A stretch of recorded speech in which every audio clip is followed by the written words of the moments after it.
Bonjour à tous, on se retrouve pour une nouvelle position. Ici, on va prendre les blancs et on a une tour de retard. C'est beaucoup une tour, mais le roi noir est vraiment en danger puisqu'on voit le fou de case blanche dans sa direction et la grande diagonale noire ouverte ici sans qu'il y ait de pion ni de fou noir pour protéger cette diagonale. Donc déjà, on peut bien sûr voir un coup très intéressant, enfin une idée en tout cas intéressante, mais on va en regarder déjà les coups forcés. Une tour de retard, je disais, bien sûr, dans cette position. Bon sacrifice de tour apparemment par les blancs, puisqu'ils ont obtenu une position d'attaque avec, ils vont pouvoir gagner du matériel.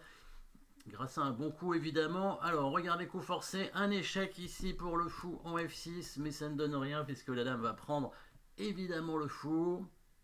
Du coup, menace de mat, il y en a. Alors, il y a une menace de mat, pas en un coup, mais il y a une menace de mat en deux coups, on va dire, en attaquant la dame. Avec la dame ou le fou, on menacerait mat, puisque quand on prendra la dame échec, il sera obligé de couvrir et ce sera mat au coup suivant. Donc, si la dame vient en C3, par exemple, ça menace mat, mais bon, là, elle se fait prendre, évidemment. Ça sert à rien. Par contre, un coup intéressant pourrait être éventuellement d'attaquer la dame avec le fou comme ça, parce que si la dame prend le fou, maintenant la dame viendra en C3 et ce serait mat assez rapidement. Par contre, sur le coup fou F4, évidemment, les noirs sont pas obligés de prendre. Pas oublier qu'aux échecs, on n'est pas obligé de prendre. La dame peut bouger simplement pour éviter le mat, en F6 ou en G7, et puis c'est tout. Du coup, on va trouver évidemment un meilleur coup et une meilleure case pour le fou. Pourquoi? Parce que ici, il est pas, la case en E5 ne va pas être contrôlée suffisamment. On va trouver un coup invisible dans cette position. Un coup invisible, je rappelle, en général, c'est un coup d'attaque en reculant une pièce. Donc c'est des coups difficiles à voir, évidemment, c'est pas des coups invisibles, c'est des coups difficiles à voir, des coups contre-intuitifs si on veut.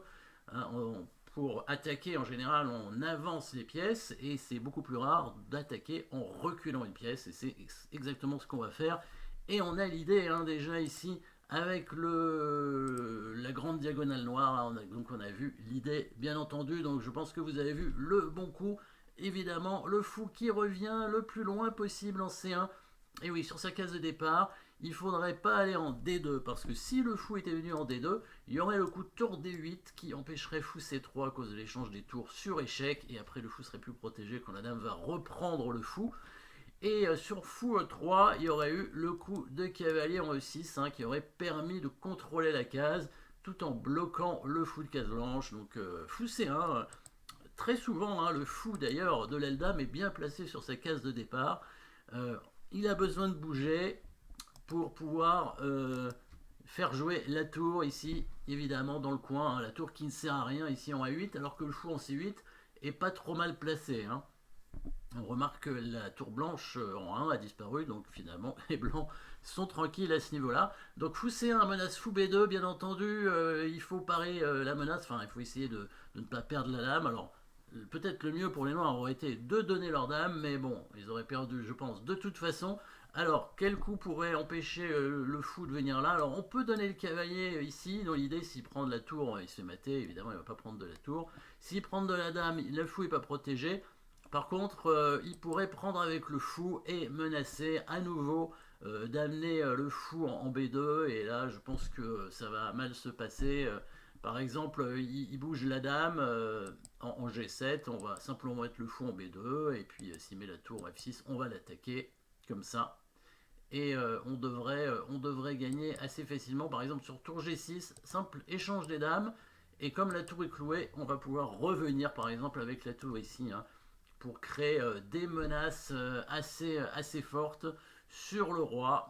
Bon, c'est peut-être la meilleure variante à la limite pour les noirs, parce que finalement ils perdent pas leur dame et ils se font pas mater dans cette partie. Autre coup, ce serait dame E7, mais ce serait pareil, on mettrait le fou en B2 et la dame en C3. Et ensuite, on amènerait aussi la tour, très certainement et très rapidement pour l'attaque avec le fou en C4 dans l'idée de menacer peut-être le coup de tour en E6 pour faire une interception entre la dame et la tour et attaquer une troisième fois la tour en F6. Voilà ce qui aurait pu arriver ici. Les noirs qui ont joué et qui n'ont pas trouvé ce coup de cavalier en D3, qui est pas évident à voir, ils sont revenus avec... alors c'est aussi un coup invisible, on va dire, hein, parce que c'est un coup de défense en avançant. Donc les coups invisibles, ce sont des coups d'attaque en reculant, mais aussi des coups de défense en avançant, hein. Le cavalier noir ici avance dans le camp des blancs pour protéger une case et se sacrifie finalement, hein. C'est quand même un sacrifice, donc c'est pas un coup évident à trouver. Bon, c'était peut-être le seul coup, mais en tout cas, les noirs allaient perdre dans tous les cas. Et ça nous aurait évité de voir une jolie combinaison. Vous allez voir ce qui va se passer. Dame E7, il a joué. Donc ici, l'idée sur fou B2 échec, c'est simplement de couvrir avec la tour en F6. Et bon, on peut obtenir un peu les mêmes idées que tout à l'heure, sauf qu'il y a toujours le cavalier quand même, hein, cette fois. Hein, c'est pas tout à fait la même. Et donc, les blancs sont malins, évidemment, et ils ont mis leur dame plutôt en C3 pour faire échec. Dans l'idée, si jamais il court avec sa dame, on peut mettre le fou en B2 maintenant pour attaquer la dame. Il peut toujours pas prendre à cause du mat. Et sur cavalier E6, on peut le prendre. Voilà, et là on revient dans une position de mat, oui, assez rapide maintenant avec la tour en D8, hein, puisque la tour en G7 est clouée. Regardons ce qui s'est passé après dame C3, il a fait tour F6, et là peut-être avez-vous trouvé le bon coup, bien évidemment, pour les blancs. Toute la pointe, hein, vient de là. Donc là, en fait, les deux premiers coups, il n'y avait pas vraiment eu de combinaison, mais s'il y a eu un coup invisible qui était quand même difficile. Mais la combinaison arrive maintenant avec, je pense, un mat forcé maintenant. Oui, c'est un mat forcé. Oui. Les noirs ne peuvent rien faire pour éviter le mat avec des coups forcés, bien évidemment.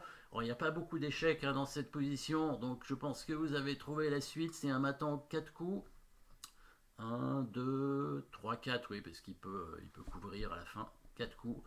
Oui, vous avez vu bien sûr les grandes diagonales, le fou de case blanche et le fou de case noire sur la diagonale suffisent à faire échec et mat sur le roi dans le coin. On sacrifie la dame sur la tour pour commencer. Il prend avec sa dame, de toute façon il n'a pas le choix, sinon il est mat au coup suivant. Et là, déviation de la dame, bien sûr, avec la tour en D8.